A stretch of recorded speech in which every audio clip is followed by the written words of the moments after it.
Great job, Brother Joe. If you're home watching from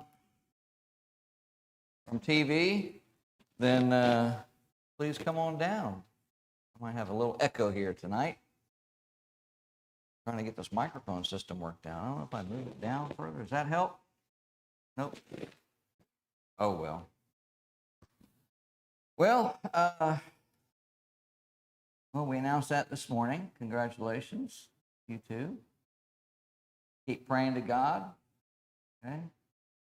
But hey, we're going to talk a little bit about finishing our lessons up with fear. All right. And have you ever been? What are we laughing at? Have you been there? I've been there too. I'm not going to tell how old I was. How old were you? Never mind. So you ever stood on the side of a bridge and you looked over and your knees start buckling like that, Fred? Well, we went to Grandfather Mountain in North Carolina, all right? And it's a mile high, right? All right. And so I remember this entrance right here. I was little and walking up there. I think there were stones or something to get there. And anyway, I was little and my parents walked out on, and it was windy. It was swinging and swinging. And come on outside. I said, no. I grabbed a pole, the first pole, and I sat down. I wouldn't move. They couldn't get me out there. And I never forget how that. I mean, it tells you only 40 people can go on it, but I was scared. I was really scared. And that's what really fear is like. And there's a ladder. Have you ever seen that ladder? There's a ladder that goes down the side where you can climb down there. I wouldn't do it. No. I had some crazy parents, it seemed like to me back then. But I thought that I was going to just fall right through the crack if I went on the bridge. And the bridge swinging? No. And it's not a funny feeling when you get that in the bottom of your pit, you know, when it's like, when you're so anxious and all that, and the stomach starts turning, and we just call it fear. And so, but there is a different kind of fear to consider, where Moses said to his people, "Do not fear, for God has come to test you, and that his fear may be before you, so that you may not sin." And so we need to have that reverent fear for God, and it is the first, like I mentioned this morning, closing out these lessons, it's the first moving influence that brings us to an understanding of God. Proverbs chapter 1, verse 7, which was on your screen earlier, the fear of the Lord is the beginning of knowledge, but fools despise wisdom. And boy, that is so true. How true is God when you really look at God's word and you look at the world? It just is so amazing how applicable the Bible is to us today.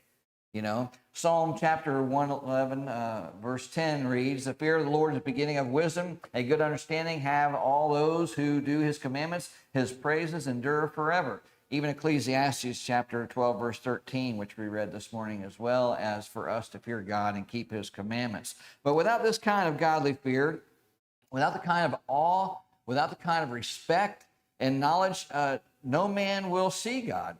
Hebrews chapter 12, verse 28 reads, "Therefore, since we are receiving a kingdom which cannot be shaken, let us have grace by which we may serve God acceptably with reverence and godly fear." Hebrews chapter 12, verse 14 reads as this, "Pursue peace with all people and holiness, without which no one will see the Lord." And 2 Corinthians chapter 7, verse 1 reads, "Therefore, having these promises, beloved, let us cleanse ourselves from all filthiness of the flesh and spirit, perfecting holiness and fear of God." Even David said in Psalm 25:14, "The friendship of Jehovah is with them that fear him, and he will show them his covenant." And the King James reads secret, or New King James reads secret there. But normally we don't associate friendship and fear. Because usually when you're friends with someone, you don't fear things, you know. But when we understand friendship and what is meant about God's friendship, we can see the correlation here. And so the word friendship literally means the intimate consultation or counsel as such. And Jesus even said in John chapter 15, verse 14, I know it's not in red letters, but Jesus did say that, you are my friends if you do the things which I command you. And he was addressing how man truly becomes friends with God. And we know it's not like a buddy-buddy relationship or whatnot that we might have with our earthly friends, but rather it's a relationship that has been extended to us, which stems from the love of God. So that's how we have that relationship. I mean, there's some people maybe when you grew up, you didn't really love them so much. You really don't want to extend that relationship with them or have anything to do with them.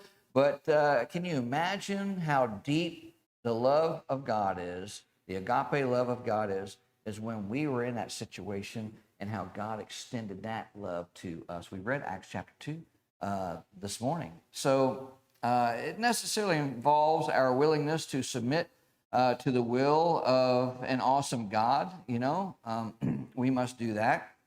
And we're told in the book of Acts about Cornelius and how he was a man who feared as well as his whole household.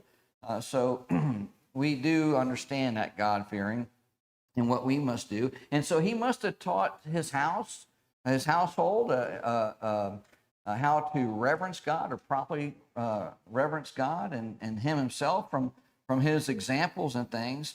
But the phrase God-fearing people described those people who are sincerely seeking God. In Acts chapter 10, verse 1 and 2, it says here, Cornelius, a centurion of what was called the Italian regiment, a devout man and one who feared God with all his household, who gave alms generously to the people, prayed to God always. And even in verse 22 of that same chapter, it says here, one who fears God and has good reputation among all the nations of the Jews, was divinely instructed by a holy angel to summon you to his house and to hear words from you.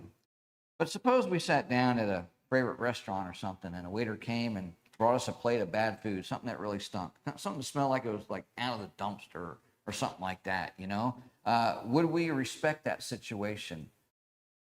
I'm certain that we would call the manager. I'm certain that we would either turn the food down, we'd get up and leave, and we might even leave a bad review online. But as with sin, something that comes on gradually, sometimes it's no longer repulsed, I should say. All right, sometimes it's no longer detested. But something that's instantaneous, like I said, like someone brings you some food and it doesn't smell good, and things like that, or maybe some chicken that's been left out, But sin has a way of sneaking into our lives, and when we let that come on gradually, sometimes we don't notice it, and no longer repulsive. It's no longer as God sees it. It's watered down. But on the other hand, God-fearing people, Christians, devoted to God, they see sin as God sees sin. And sin grieves God, Genesis chapter 6, verse 5 and 6. And God hates lying, and he hates every false way in Psalm 119, 104, and Psalm 119, 163.